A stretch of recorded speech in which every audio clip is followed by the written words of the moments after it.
Welcome back to the second episode of Bracket Busters podcast. I'm your host, Owen Rosen. I'm Max Moskowitz. I'm Jake Sauber, and today we're going to be talking about the most underrated teams in college basketball. Just as a note, we're recording this on Wednesday, February 11th, and we're releasing this on the 13th, so there might be games and stuff that happens after this that might change some takes and some opinions. But for now, let's get into Max. Who'd you pick first as an underrated team? Okay, so my first team that we're going to dive into is actually my favorite team in college basketball. I'm a lifelong Villanova fan, and this is a team that I just have fell in love with, right? First year under Kevin Willard. I remember the exact moment he was hired. I have some friends that are Maryland fans. They wanted to kill him. They probably still do. We're sitting at 19-5, 10-3 in conference, won 7 of the last 9 games. Those only 2 losses against St. John's and UConn. Then there is one bad loss on the resume that was at home against Creighton. But then the 2 non-conference losses, BYU, Michigan, maybe you're still a BYU hater, but personally those look like 2 losses that look pretty good. But the reason why I still have them as an underrated team and why many, whether that's CBS, Fox, ESPN, they're not getting the respect nationally is every time it gets to a point where it's, okay, this is the game you need to win, it doesn't happen. They were 1 win away from being ranked, playing against an inferior Creighton team, lost.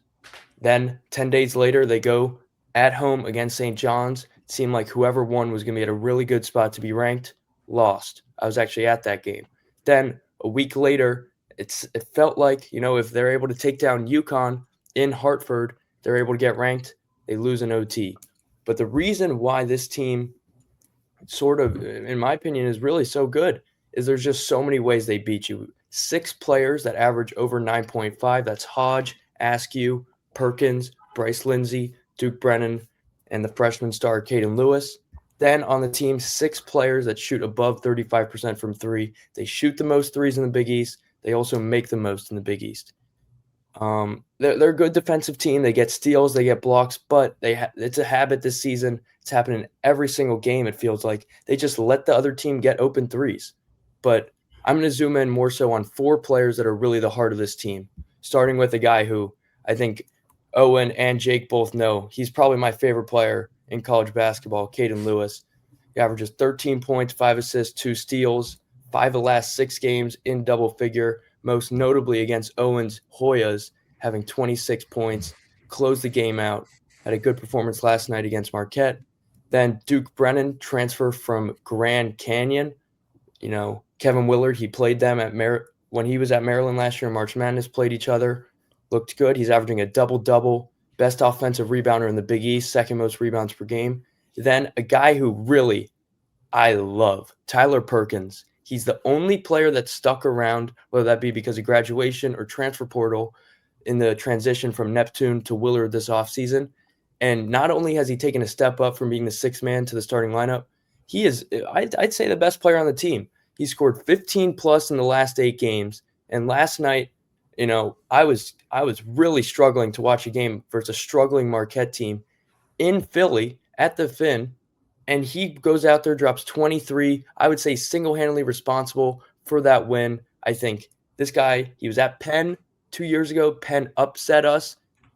Just a terrible loss.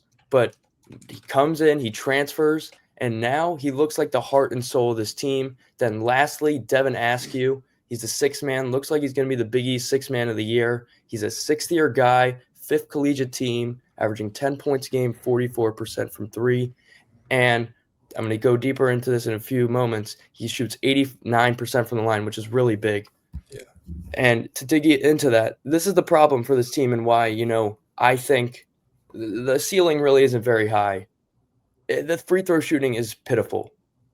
As much as I hated Kyle Neptune, the former head coach, that was one thing. We were a top 10 team free throw shooting in the nation every year under him. Last night, they shot 18 for 31 from the line. Last Saturday against, again, Owens Hoyas, they shot 14 for 28 from the line. These are games. They're easy wins, and they make them competitive games because of how miserable they are from the line. This isn't just Duke Brennan, who's the big man. He doesn't shoot anything outside of the paint. This is the shooters. This is an elite three-point shooting team. They can't make their free throws. And then speaking of not making shots, Bryce Lindsey, he was the leading scorer of this team. Last 10 games, 21% from the field. That's not just bad to be a leading scorer. That's horrible. 6.8 points per game. He's been straight up garbage. I see him on the court. I get upset that he's even in the game. He shouldn't be starting. This Nova team, realistically, Big East championship is going most likely to St. John's or UConn, but they definitely can have a big effect on that. Playing both a game against UConn and St. John's, I think I'm going to be in attendance for both of those games. But this is a team that if Nova missed March Madness, it would be one of the worst things that happened I can remember as a fan. Besides, I kind of scrubbed the past few years out. But this is a team very good, but some things leave them out. I have them in right now as around a 6, maybe 7 seed. I think they can go up, maybe get a rank. But, it's been a good season for Villanova under year 1 of Kevin Willard, and, hoping that it keeps on getting better. Yeah, Max, can I ask you a quick question about this take of Nova being an underrated team? In my opinion, what underrated means is a team that's not getting really any national recognition and should be, or at least will be able to play against top teams and beat them, right? Villanova won by 3 to a Marquette team that's the worst team in the Big East and just has been playing awful this entire year. They're competing versus Georgetown, and it was a very competitive game. And if you're an underrated team, being a top 3 team in the Big East, I feel like that's pretty good. And I wouldn't say they're underrated if they're competing with a team like Marquette or Georgetown. So I just want to ask you why you think they should be looked at as higher than a third best team in the Big East. Because they are on brackets. They are getting the recognition. I just think it's more of a the Big East still not. I know the Big East is obviously having a rough year, as I think we all know. I still think it's not getting enough media attention, how difficult it is to play in a Big East. It has a reputation of being the toughest place, the most physical, whether we go back down to the 70s, back in the heydays of the Big East. I think any game is a tough game in the Big East. A win in the Big East is a win. So obviously not the best wins. Letting these, I'm going to say, inferior teams even be in the game is pitiful, but it's still a game. At the end of the day, they won. Yeah, I just feel like you can't really say Villanova's underrated because I feel like they're unable to blow out any team that's at their level or below their level, and they're unable to pull off an upset against any team that's above their level. And I think they're kind of in this position where they're better than mediocre, but they're not special. And I feel like they're going to make March and they're going to be third in the Big East, but I just don't feel like that's all that impressive this year. And I think, maybe it's the fan inside of me that's making me think this, but I definitely see a world in which you guys are correct. I also see a world in which, they're able to shoot some free throws, able to make a Sweet 16 run, and, Nova is able to get back into the range that me and all of the Villanova fans know that we can and should be in as, I'm going to say it, a blue blood of college basketball. Yeah, I also feel like there's some positional size concerns too, as well with Villanova. Yeah, I didn't really go into that. Duke Brennan, the reason why he's so good, besides obviously being good, is just that the backup center, Braden Pierce, he's straight up trash. He's not good at all. Bad. But I mean, Duke Brennan, to be fair to me, does play better than 6'10". He's a very good 6'10" center. But I think Hodge plays shorter than 6'8". You have 3 guards who are under 6'5". I just feel like when you match up with a really athletic SEC team or a Big Ten team, I just feel like they're going to struggle. Because that's what we saw against Michigan. And it is hard to say that it's going to go the other way, but the team's really heating up, like you said, very undersized. At all times, they're going to have, at the bare minimum, 3 shooters, whether that be, I know I just said he's terrible, essentially, but Lindsey, Perkins, Caden Lewis has been figuring it out, 50% the last 3 games from 3. Devin Askew, Malachi Palmer, 3 straight double-figure games. He's looking like, he didn't have it last night, but he's looking really good. This is a team, they're always going to have shooters on. Obviously, 3 is more than 2. So I think when it comes into March, Villanova is going to live, but I think more importantly, die by the 3-pointer. Yeah, Jake, let's move on to your team because we have a lot of teams to talk about. So the first team that I nominated was Winthrop. They play in the Big South. They're the current leaders of the Big South. They're 18-8 and they're 10-1 in conference. They're 0-3 in quad 1 games, but they've been kind of really dominating their competition. They've had some close games out of conference. The game I remember the most was they pushed Arkansas to their limit back in November. I honestly think that Winthrop should have won that game. They got kind of screwed over in that game, but their center, Logan Duncombe, he's absolutely amazing. He's one of the best players in college basketball, and if this wasn't his last year of eligibility, he would be on a incredible high major team next year. I Well, think you this never know. He team, could just get like 4 more you years never of know. eligibility. Maybe he played junior college at some point, but they have some decent guards as well. I think this is a team that could really surprise in their tournament. In their conference tournament, I think they could dominate it, and I think they could win 1 or 2 games even in the NCAA tournament. It wouldn't surprise me. Really to jump off you, I think really put a punctuation mark on how good this team has been. They have not lost a single game in the year of 2026. Yeah. Not a single one. The last loss was December 31st. I fully agree with you. Obviously, holding down that they don't smoke a few games here at the end or in the conference tournament. I think this is a team that most definitely is going to make a run. Obviously, based on the matchup. But, yeah, I like this Winthrop team a lot. Yeah, I mean, I completely agree with you, except for one thing. I mean, they haven't really had that much competition that's been competitive or anywhere close to good or March Madness level, which is what we're kind of talking about going to March Madness. The only team that they've played that's like that is Texas Tech, which they lost by 30 points. I would disagree. They only lost to Nebraska by 7 at Pinnacle Bank Arena. Yeah, they lost to Nebraska at 7 at the start of this season. I understand that, but I feel like Nebraska has also changed a lot since the start of the season. I think they've gotten better, but I feel like the most recent evidence that we have of them playing a top team is Texas Tech, because they also played Arkansas and only lost by 1. So it goes both ways, I feel like. But recently we have not seen them play any top talent, but I am excited to see them in March Madness because I completely agree with you. I feel like they could. I think you have to consider though with Cinderella teams is like one of the most important things is even if the results in the games are bad is how many top teams they play in their non-con. Because I remember that Oakland team led by Jack Olke, they got blown out by Michigan at the beginning of the year and blown out by Illinois, and they also played a couple other Big Ten teams as well. I think that just gives the team a lot of preparation. Yeah. To really agree with you, this Winthrop team, they really don't have many good games left, but what I look at is the fact that they are able to win these bad games. That's really what's most important, A game is still a game, a win is still a win. Obviously, you saying that they're going to win 1 or 2 games is obviously probably a stretch, but if it comes to Selection Sunday and they don't make it, obviously that would be them losing their conference championship or conference tournament. I would be quite shocked. Yeah, I agree. All right, should I move on to my first team? Yeah, let's move on to Owens. All right, so my first team is St. Mary's. St. Mary's is a very known mid-major team in general. They've been in the tournament many times. They continue to be one of the best mid-majors in all of college basketball. They're a top 30, I think, 5 team in KenPom. They're at 32 right now. It may have changed the last couple of days, but they are a sleeper every year in March. I feel like every year we see at least one person having St. Mary's move on, at least one big guy having St. Mary's move to past the second weekend.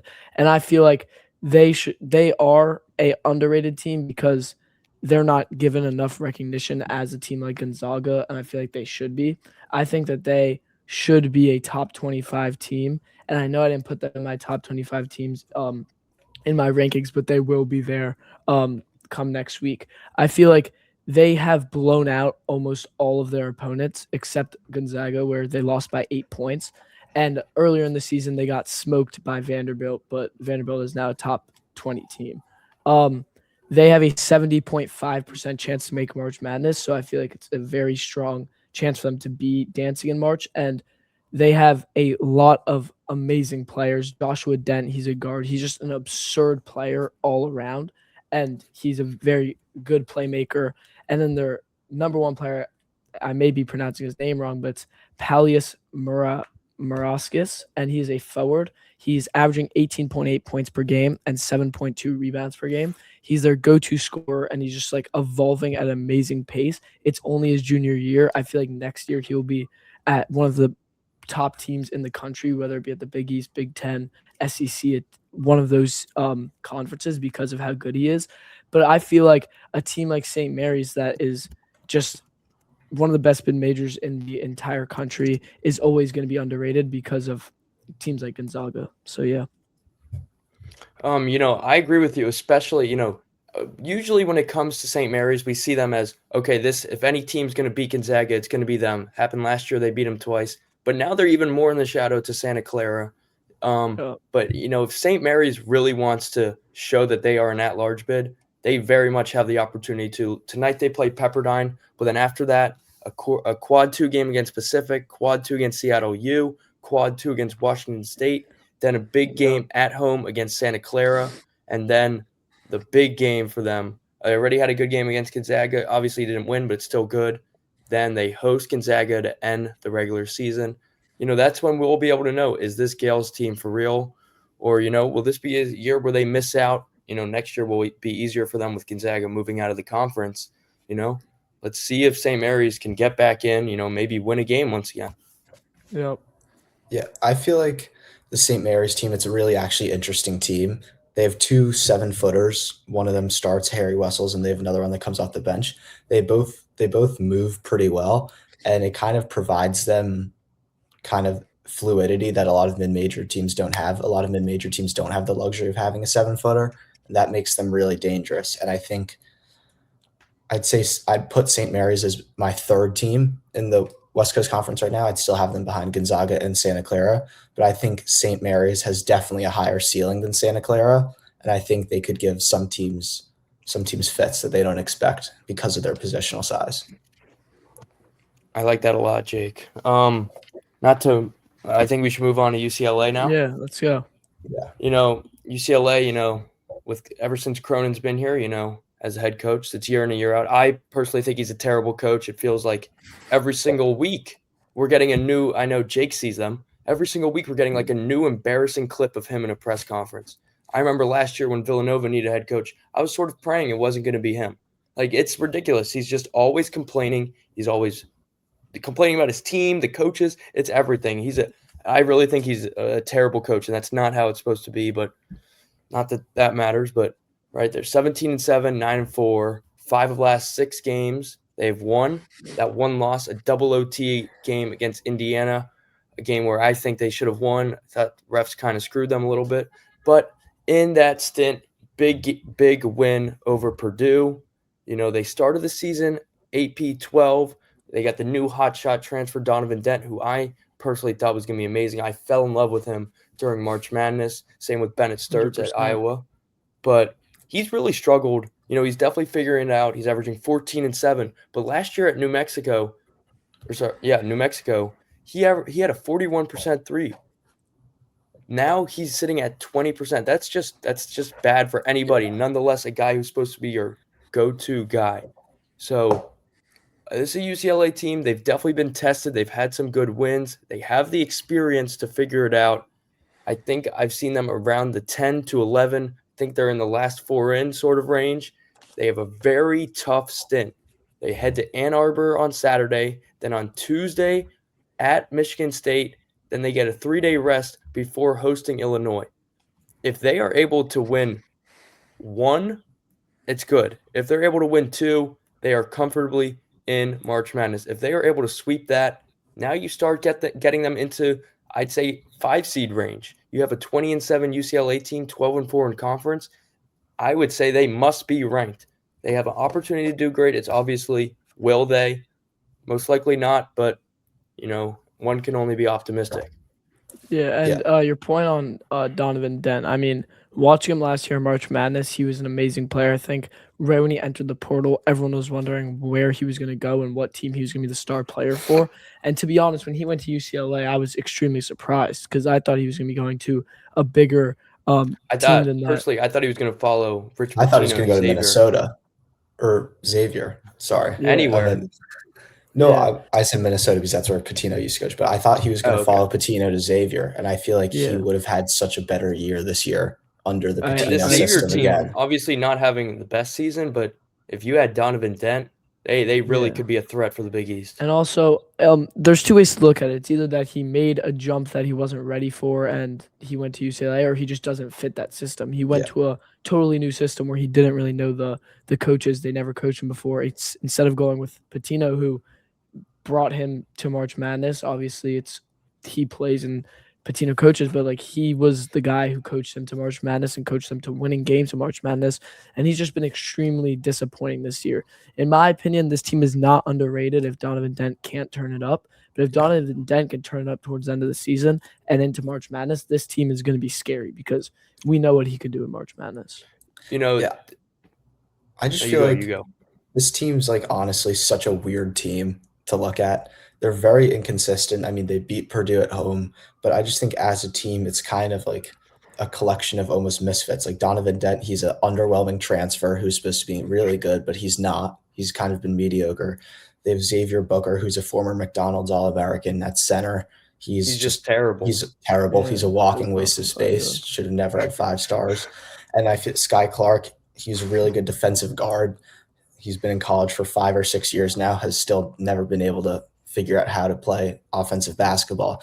I just think there's a lot of weight on the shoulders of Tyler Bilodeau. And I think as he's kind of a bulky 6'9" mid-range forward, and I don't think that's the type of player that can lead you to anything. But I think UCLA can really surprise, but I just don't think they're consistent enough to go on a run. I think they could win one big game and then lose the next day, shockingly. I really think they're going to just, as if I was a UCLA fan, I would just be holding on to this win against Purdue and seeing, when Donovan Dent shoots well, he went 10 for 18, we're a real team. Yeah. The past few games, his efficiency hasn't been there, but you have 23 and 13 against Purdue, 13 and 5 against Northwestern, 15 against Oregon, 24 and 11 against Indiana, 13 and 11 against Rutgers, 17 and 10 against Washington. He's figuring it out. The efficiency, it's not there. I don't know. The 3-point shot, it has not moved back. You can say he made a jump. It's still the same distance. The hoop is the same size. It must be something mental. I don't know what it is. I don't know if it's a system like you guys said, but something is definitely different about Donovan Dent. And going back to Max's point, UCLA has to find someone better than Mick Cronin, in my opinion. I think there's so many people who will take that job, and he's not only he hasn't really accomplished much, he's a distraction to his own team. And I think there's so many better options out there for probably the most prestigious program in college basketball. Yeah. All right, Jake, let's move on to your next team. Yeah, so my second team was Arkansas. I think Arkansas is one of the most underrated teams, partially because I think they could win the SEC. I think they might actually be the best team in the SEC. They've had some incredible games. They've really challenged themselves. They pushed Duke to the limit on Thanksgiving. They beat Louisville. They beat Texas Tech. And they've beat Tennessee. But they've had some really questionable losses. They got blown out by Auburn, lost pretty handedly to Georgia. But I think that you can never underrate a John Calipari team. I think he knows what he's doing. He has a freshman guard, which he's always relied on. I just think the issue with Arkansas is their forward and center group. I think they have great guards, but I just think that's where they lack. But I think Arkansas can surprise, and I really think that Darius Acuff will just take March over. He's averaging 20.5 points per game. He has incredible efficiencies. He's shooting 42% from 3. I think he's a complete stud, and I think that you can't overlook Arkansas. Yeah, I mean, Arkansas, I feel like it's hard to say a top 20, 21 team is an underrated team. I feel like that just kind of speaks for itself. It's hard to say one of the most underrated teams is getting widely recognized. But I do agree with you. I feel like they can make a run. Would I have them as one of the most underrated teams? No. I feel like they're more properly rated than underrated. They're obviously not overrated, but I would be very kind of confused if we woke up in the AP poll on this Monday or next Monday, and they were a top 15 team. So I feel like they're kind of properly rated, but I completely agree with you about all their players, but also somebody did mention Malik Thomas, or maybe you did, but Malik Thomas is just an incredible player. Yeah, he's really good too. And he's been turning it up lately, and if he could continue to do that, this team will be scary in March. I just don't know if underrated is the right word to categorize them. Yeah, the other issue with Arkansas too is they always have too much turnover. That's the issue with John Calipari teams. They never play for multiple years together. They never really develop together, and I think that's going to be their downfall. Yeah. Completely agree. To add on, again, similar to Owen's point, I wouldn't call them underrated, but they definitely have a shot to get this regular season SEC title. They Yeah. sit 8-3. Florida's 8-2. But you take a look at the Razorback schedule, hosting Auburn, on the road to a Bediaco-less Alabama, hosting Missouri, hosting A&M. Then this is the game, big game, Saturday, February 28th, Arkansas, Florida. But then they close the season out with Texas and Missouri. That's, I'd say, at the very worst case scenario, 2 losses. Yeah, and And if you lose more than 2, you shouldn't be a top 25 team. yes, agreed. and not to throw more players out, I think my favorite hustle player in the entire nation is on Arkansas. Billy Richmond. Yeah. If you, Yeah. I'd really compare him to Hoiberg at Arkansas. They do very similar things. They're there to jump on the ball, score some buckets, show some athleticism that, really, you wouldn't expect from the guy that size. And he's just a physical player. You love to see it. Also, Brazil, Brazil's you need he's him really at center. improved.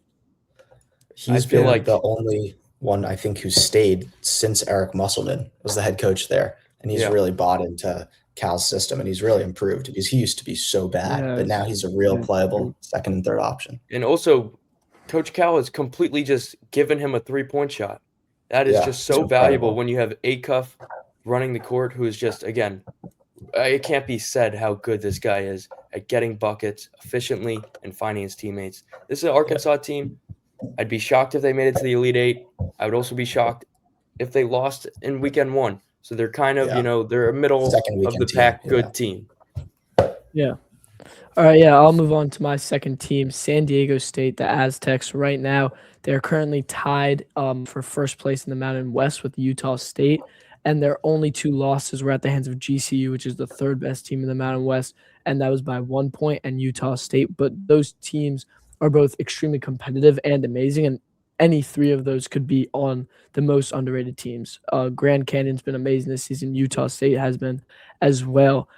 Just like my first team, St. Mary's, they're in a conference where it's a highly regarded mid-major conference, the Mountain West. It's one of the most highly respected in all of mid-major basketball. They're a top 41 team in KenPom, so that means they're tournament worthy, and they have been able to show that they can win consistently and by very large margins no matter what team they're playing.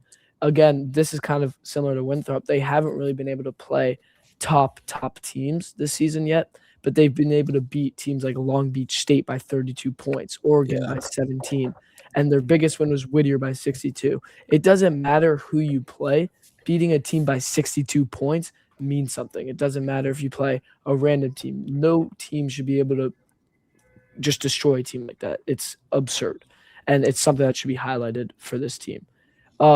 They are combining. Their resume is really good because they're combining one of the toughest mid-major resumes based off their conference as well as a top 50 net profile. And they don't get the same national hyper attention that Power 5 teams do.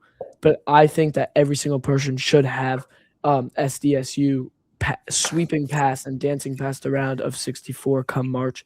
Currently, they have an 82% chance to make March Madness, and their key players are Reese Dixon Waters, who's a guard. He's the team's leading scorer at 12.4 points per game.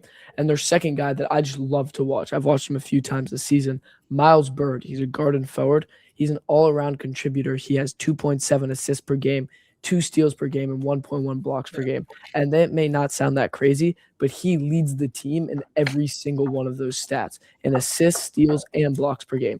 He's an insane player on defense, and I just feel like this team has the pieces to dance in March and continue to play well. Yeah, he's the engine that keeps that team running for sure. To relate to Winthrop, we talked about a sign of a Cinderella team is not necessarily beating these good teams, but playing some. They played Michigan. They played Baylor. Obviously, Baylor's not the best this year, but they played Baylor. They played Arizona. And I'd say a game I want to highlight is a game that maybe the only San Diego State game I've watched this year was an absolute game of the year, the triple overtime game against Boise State. Yeah. They win by 3, crazy buzzer beaters. God. It was a Saturday night on winter break. What can I say? But you know, I mean, Boise State isn't like a joke of a team this year. They're not at all. Brought in They're a good. Georgetown transfer, Yeah, Drew 2-2 Fielder, my team. guy. He's been balling. Like, they're a good team.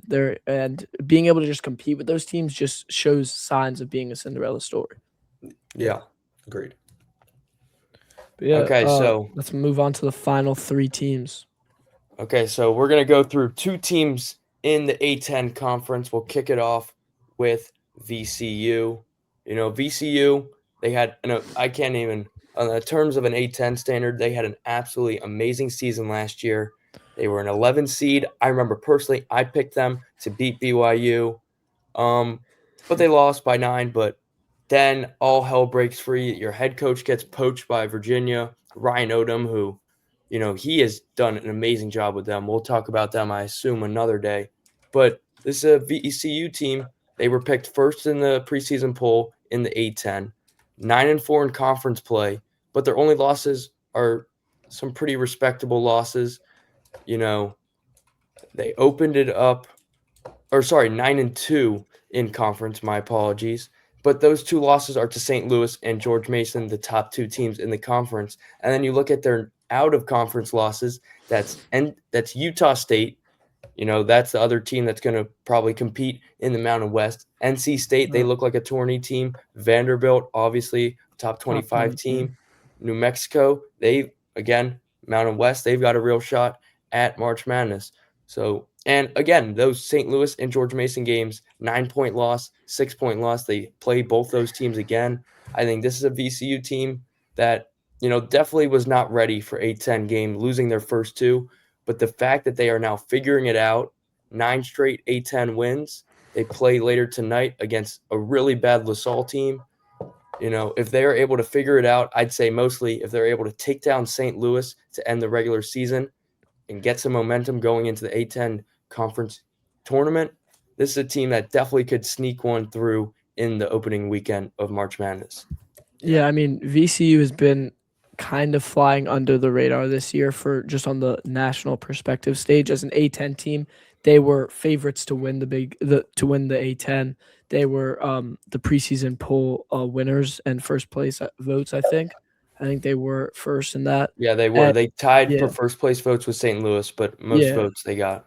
Yeah, so they have been an incredible team this year. I feel like they've been doing what they were supposed to do, and I agree with you. I could definitely see them dancing in March, and they do have to pick up a little bit of momentum before. I agree with you that St. Louis game will be one of the biggest games that they will play this entire season, even including March Madness, because that team's a top 25 team right now. I think it's important to really say just how good the St. Louis team. They're not just a good mid-major. They are a very good team. They beat teams easily. Like this reminds me of a normal Gonzaga team, I would say. Maybe that's too much of a stretch, but no, I agree. And if VCU could take them down, I think really they can be that Cinderella story that we missed out on last year and didn't have. Yep. Yeah.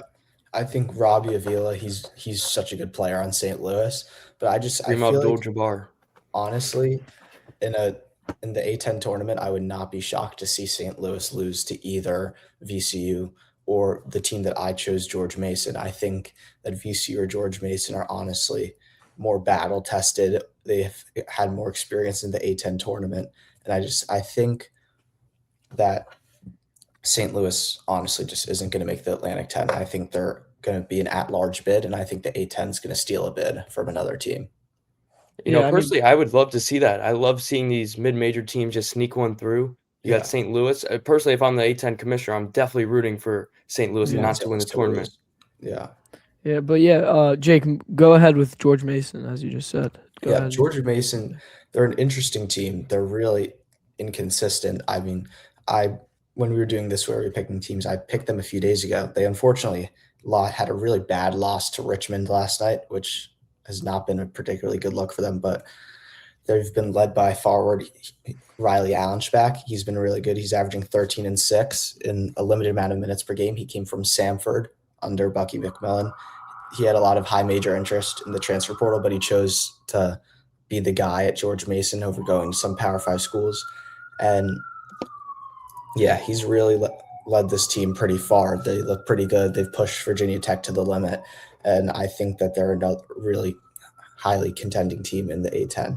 Another team who I also think is underrated in the A10 is Dayton. I think it's really wide open. Yeah. I think Dayton could always Yeah. pull out a run. They're really battle tested as well. Yeah, I mean, George Mason, the one thing I think about when I think of George Mason, just as a Big East basketball fan in general, is their coach, Tony Skinn. Yeah. He is an incredible coach, and I'm going to be honest with you, I think I've been hearing lots of rumblings of He's him not going to be there next year. being a coach, not even not be there, but actually be coaching in the Big East. He is an incredible coach. There's going to be some openings. I feel like he is the type of coach that is a good enough coach in general, because if you think about this, the players can play however they want, but at the end of the day, the person who's leading the team, the coach, is very, very important.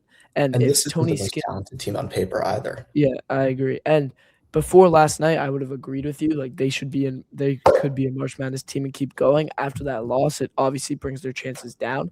But I would not write off Tony Skinn and that team, because they are an incredible team, and I'm hoping that he is going to be able to do something with them this year, because I really want to see him just succeed. And before Ed Cooley started making some more progress this season, we were 1-7 or 1-6. I was actually thinking about maybe saying Tony Skinn should be the Georgetown next head coach, but I think he'll be at our rivals at Providence next season. But I he's I really was about to say, Owen, do you think Tony Skinn's going to PC? Is that what you're booking it right now? I'll make that prediction right now. I think Tony Skinn will be the Providence head coach.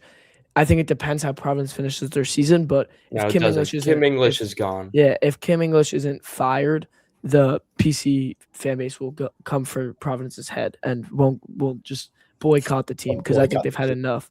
So I think it's really coming down to Tony Skinn and a few other candidates, but Tony Skinn, he's an incredible coach, and he needs that opportunity.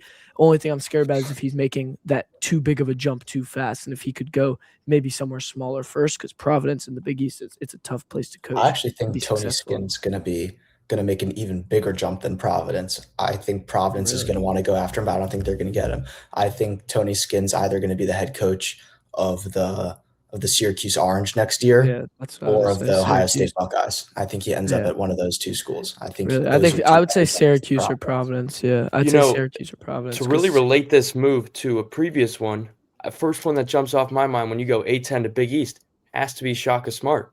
yeah, It has to be straight from VCU, and obviously, this year's been terrible, and I don't know what they're thinking with this whole transfer portal ideology, but he really is a great coach. So, and also, you know- I think there may be a chance he's not coaching at Marquette next year. You think so? Also, I think Really? This would be the I wouldn't- first time that they missed the tournament, though, Yeah, under I Shaka mean, Smart. I wouldn't book it and say that that's my prediction, but I would not be super, super surprised if he is fired, because he just doesn't fix his issue. Like, if you're not going to be getting like, obviously when you have a team with the guys he had last year, like Cam Jones and those guys, you're not going to use the transfer portal, but you lost your entire team basically.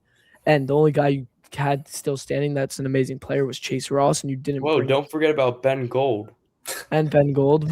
Ben Gold's so bad, bro. they weren't given any help, and I feel like that just shows that if you can't adjust and you can't evolve to this new college basketball, which I think we should do an episode about coaches, but if you Yeah. can't make that evolve, you're going to be gone, because it's going fast, it's moving fast. They need a coach that can handle NIL and can go out to the transfer portal and bring guys in.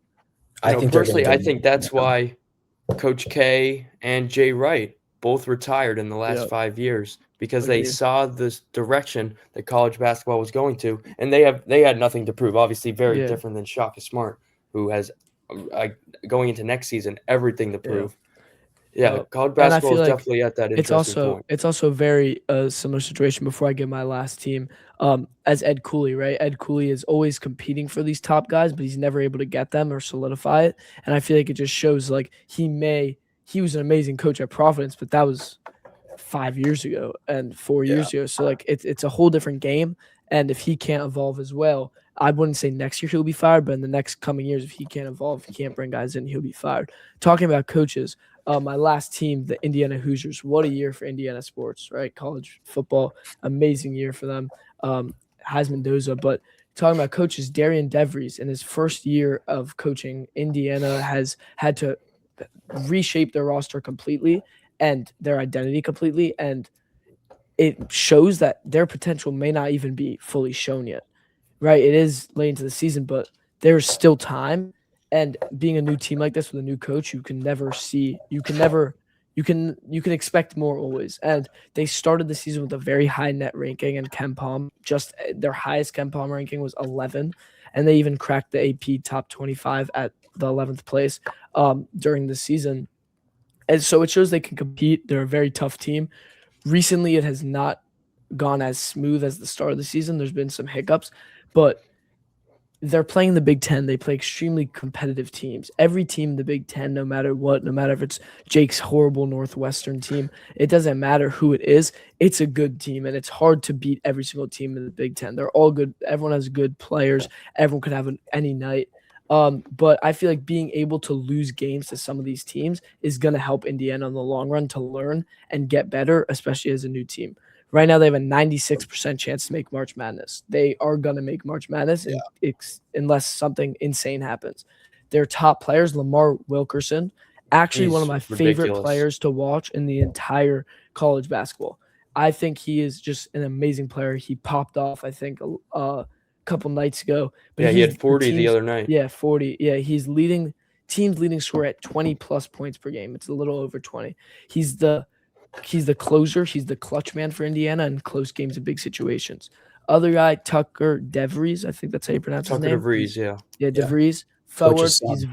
Yeah, coach's son. An insanely versatile forward. He's able to score. He's able to rebound 13.8 points per game and 5.6 rebounds per game. And that's leading the team as well. I feel like this team, to be honest, is a team that should be a top 15 team. I think they are a top 15 team. And I think that they will make it far in March Madness. I'm not going to say Elite Eight or Final Four, but I think they could be a Sweet 16 team. And I think that they are going to be able to rack up some wins to the end of the season. That's going to prove that because they are an incredible team. And now all the pieces are coming together. We're seeing it. We saw it at the start of the season. We're seeing it a little bit now. It just has to get solidified and be consistent. I think Indiana is a good pick. I just feel like, I don't know, around Lamar Wilkerson, there's a lot of mediocrity. There's not really a second guy who can take over, but I think Indiana is a real solid team. And if Lamar Wilkerson's playing well, they'll play really well. Yeah, to be honest with you, as usually when there's a mid-major Cinderella story, which this team is not. They're a Big Ten team. They're an amazing team. I'm not going to act like they are, but there usually is that one guy, right, that can take over. Lamar Wilkerson, if he can take over, they have enough options outside of him to really compete, and they're going to, I'm hoping, be seeded in a way where they won't be playing tough teams in the first week, maybe come second, third week, but I think that they will be a Sweet 16 team this year. I think they have the pieces, they have the coach, and it's just been an insane year for Indiana basketball. Yeah. You think the Hoosiers are back as a basketball school? I think the Hoosiers are back at everything, every sport, football and football. But yes, I think they're back as a basketball school. I'm hoping that this can be consistent because we see a lot of teams that have one good year under their head coach and then it falls off. But I'm hoping that they can continue this. Yeah. One more thing I think we need to talk about is that last night was a crazy night in college basketball. There was 3 distinctly incredible games. The first one being Purdue, Nebraska, which let's talk about that, right? Purdue, Nebraska, number one, horrible ending. It was one of the worst endings I've ever seen. Oh my God, that slip! Yeah, ridiculous. All right, so he slips exactly where the Purdue bench was standing in the timeout. What a crazy coincidence! I don't think Purdue did anything, but I feel like that needs to be like sweeped or something by the floor sweepers or whatever you call them. It's Nebraska's fault. You got to blame it on the sweepers. You got to like run out there and sweep it up because you have your best player running right in that direction and he just slips. And then when the guy goes to help him up, he slips too. And I was like, what is going on? Slips happen. But the fact that Hoiberg goes over there and then he proceeds to slip, and you're trying to convince me that it's a coincidence? No, it can't be. It very much can't be. The team managers at Nebraska have to be replaced. That's my consensus. I think there was some tomfoolery going on. I don't know what. Maybe he bet on Cauchy for Purdue money line and was just slamming it the entire game. But I can't tell you, but that was a horrible ending to an amazing game. The other thing too, that horrific pass too. It was still a 3-point game. I mean that. And then let's talk about your Illinois, who just favorite team had them top third in the 3. nation. Yeah, top 3 in the nation. So yeah, you could talk about that. So Top 3 in the nation. I think Illinois, they kind of like died on their own sword this game. I think they would have won this game if they played more of their players. They only went 6 deep this game. They rotated 3 guys. I think this was terrible mismanagement in coaching. As a Northwestern fan, I'm one of the biggest Illinois haters. I truly love to see this. I think, honestly, they're such a talented team, but I just think that their coach is holding them back and that they're not going to be able to do it in March because I don't think Keaton Wagler necessarily has those ice in his veins to take over a game in the last few minutes, even though he's a great player. And I think Wisconsin should be on one of our lists for one of the most underrated teams. I think they can win any game, anywhere. It's crazy. Two ridiculous home wins. But I'm going to go back to your idea that Keaton Wagler can't take over a game. Yeah, I also 34 points. 12 for 23, 5 for 10 from 3. He hit some crazy threes last night. It was a 6-point game with 1:30 left. The only reason that it was a 2-point game was because of Keaton Wagler. Also, by the way, icing the game, it obviously is an important thing to have. But when you're putting up 34 points consistently and you're putting up teams like that consistently, I feel like you can't be like, oh, he's the guy. He's the only reason they're in the game. If he isn't turning up right now, they're not winning games. Well, it's not necessarily his fault too, because as I was saying, Brad Underwood, he didn't do his rotations last night. He was playing 45 minutes. He had no knees. He had no strength in his legs to shoot that final shot even. It's completely – Wagler, he's a great player, obviously, but you can't rely on a player who's been playing 45 minutes to close out a game, no matter how good he is. And it's just a complete coaching mismanagement that has made a really good team look like a 15th best team over these last few weeks. So I know that you thought that they got better because they lost to Michigan State. Where does this loss? Do you think that moves them up to number 1 in the nation? I mean, we'll see with his top 25 this week. They're gonna take a big steep after this one. They're gonna go way down. Hopefully, all the way down to 4. up to. All right, but we're at around 50 minutes. Max, do you want to ask your question, or do you think it's okay? Yeah, sure. So they have not heard this question. I'm gonna give you guys 3 blind resumes for teams. You guys rank them. Okay. First one is 20-4, 10-3 in conference play, 6-3 in quad 1 games, and 12 in the net rankings. Okay? All right, yeah. Second team is 20-5, 11-3 in conference play, 6-4 against quad 1, 4th in the net ranking. Then the third one, 21-3, 10-3 in conference play, 5-3 quad 1, 12th in the net ranking. You said 2 teams that were 12th in the net. Oh, one of them was updated. One of them wasn't. Let me go double check. Give me a sec. All right, and then Jake, we'll not do it separately. We'll do it together. We'll say the number 1 team that we think, and then we'll go 2 and 3. So out of the 3 that he mentioned, which do you think is the best? Sorry, the first team I said was 11th in the net, not 12th. Okay. All right. Which team do you think is the best based off 1, 2, and 3, Jake? Well, I feel like I almost think that all of these teams might be from the same conference based on what I know. I have a feeling that these might all be Big 10 teams, or they might all be Big 12 teams. But I think that I would just go based off of the quad 1 win percentage here. I think that 6-3 quad 1's great, and I'd pick them first.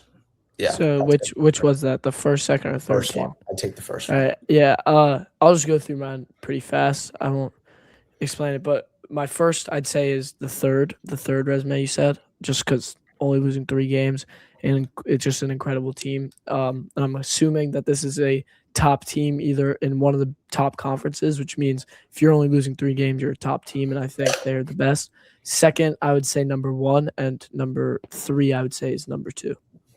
Okay, so Jake was spot on. These were the first team that he picked was the best was Michigan State.